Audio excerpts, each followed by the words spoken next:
Everyone, Matt here. So today I wanted to talk about when is the right time to add a second product. Start developing a second product, add a second product to your lineup, or maybe a third, or maybe even a fourth product. When should you do that? When is it a good idea? And this is something Giovanni and I talk about a lot. We are always bouncing around product ideas, and I really put this list together I'm going to run through really for myself to begin with. Like, this is kind of the criteria we look at when we're considering a new product idea, and if it makes sense to add it to the lineup. Obviously, we're not experts on this, but this is our own take on when we do think it's the right time, and definitely something we think about a lot, because it's definitely a great way to expand your business, right? To add products, and eventually most businesses have to add more than one product to expand at a certain point. But it's not without risks. It's going to split your focus. It's going to split the team's focus through the entire company, from support to marketing to engineering. There's just a lot more stuff to pay attention to. So is it really worth it? Well, so I put together a couple things I think about as we talk about product ideas. And the first one I want to start with is, do you feel like your existing product is going to tap out? This is something we've talked about. How much room is there remaining for it to grow? Is it 2x? Is it 10x? Is it 100x? Right? Because often, especially bootstrappers like us, we might start with a really niche idea. It's great to get initial traction, but there's a limited number of people that want it. And so that's something definitely to consider. How much room is there to grow? Do you have 10x the room? Is the market growing, right? Like, let's say it's in remote work tools right now. That's probably a great spot to be in. And the market's going to grow like crazy. And you probably have tons and tons of room, right? Versus something that's much more niche. And it's hard to quantify this stuff, but I think after you're selling a product for long enough, you're in the market, the customers, you just know the space really well, you probably have a gut sense of this, right? Is there stuff you can do that would 10x this thing, get 10x the sales? Or do you feel like there's a limit to it? And it could be a number of things. It could be that the customers are just too hard to reach, or they're too expensive to reach, or it takes too long to sell it, or customers don't tend to stick around. It's just not high enough value.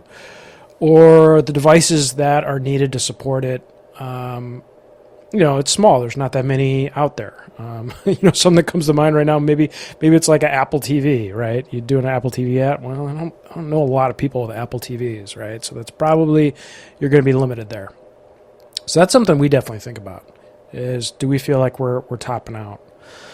The second thing is, how vulnerable is your existing product? Could somebody easily copy it? And this is where you got to be honest with yourself. Of course, you always want to say, "Oh no, nobody can copy this. Nobody can do this." But you really got to be honest. Like, seriously, could somebody else copy it? Probably. And that's especially dangerous if it's another company that has really good marketing channels. That can be super dangerous. Or especially a company whose platform you build on, like Amazon or Facebook or Apple. And if those risks apply to you, that's a really good reason to diversify and add another product to the lineup. This gets into the whole thing of platform risk in general, which is a whole nother episode I want to do. I want to talk about that, platform risk, how to avoid it, and what it is. But that can be a really, really good reason to do another product. The other thing is, with what you currently have, do you feel like there is some game-changing features you can add? If your existing product you feel is vulnerable and people can copy it, knock it off, but you have some mind-blowing ideas, you think it's just going to take it totally to the next level, that's probably worth doing that rather than putting together a new product, because new products are hard. Not only do you have to build it, which is hard, but you don't know yet if there's actually the demand. Sure, you should talk to customers. Sure, you should get out there and see if people are interested in it. But you don't know for sure until you put it out there for somebody to buy. So there's a big risk there. So if you've got these amazing ideas for how you can turbocharge what you currently have, honestly, your time's probably better spent there right now. But once you've moved beyond that, though, and you get into the nice-to-haves, you got a lot of nice-to-have ideas, well, maybe it's time to start thinking about something new. The other thing is, for this new product idea you have, how juicy is the market for it? Is it big? Is it bigger than what you're currently going after? If it's smaller or the same size as what you currently have, I don't know. Maybe is that really worth the effort? I would think you should really be going after something bigger. Otherwise, just keep working on what you have. And this is also hard. This is hard to know for sure, but still, you do some research, make some guesstimates, do some spreadsheets. You can get a pretty good idea, and at the end of the day, have a pretty good gut feel of what way that's going to go. Another thing, and this one really applies to us at Astropad, is would a new product enhance the old one? And when I say this, I'm thinking of Luna Display working with Astropad. Luna Display is a great standalone product on its own, but it can work with Astropad to make Astropad even better. And that was a big reason we did Luna Display. And as you do that too, you're building a ecosystem that becomes more powerful. It really becomes a flywheel, right? Like somebody comes into our website and learns about Luna, and they're like, oh, actually, I want Astropad. Maybe they want both, right? You have more products to sell customers.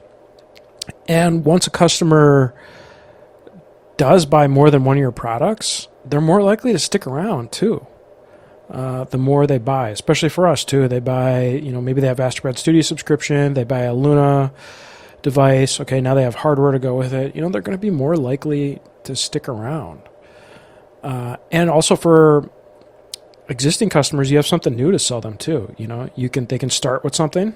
They can start with maybe a free trial Astropad, and they really like it, and then they decide to buy a Luna to go along with it, right?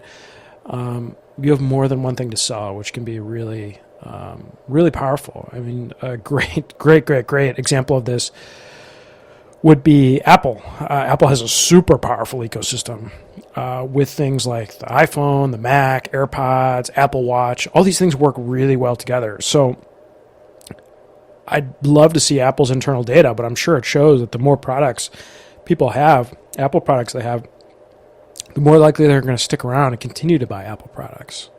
Apple's a pretty extreme example of it, but on a small scale, this could happen for your products too. And the other one is the last one I have here is would developing this new product give you some new capabilities, some new skills?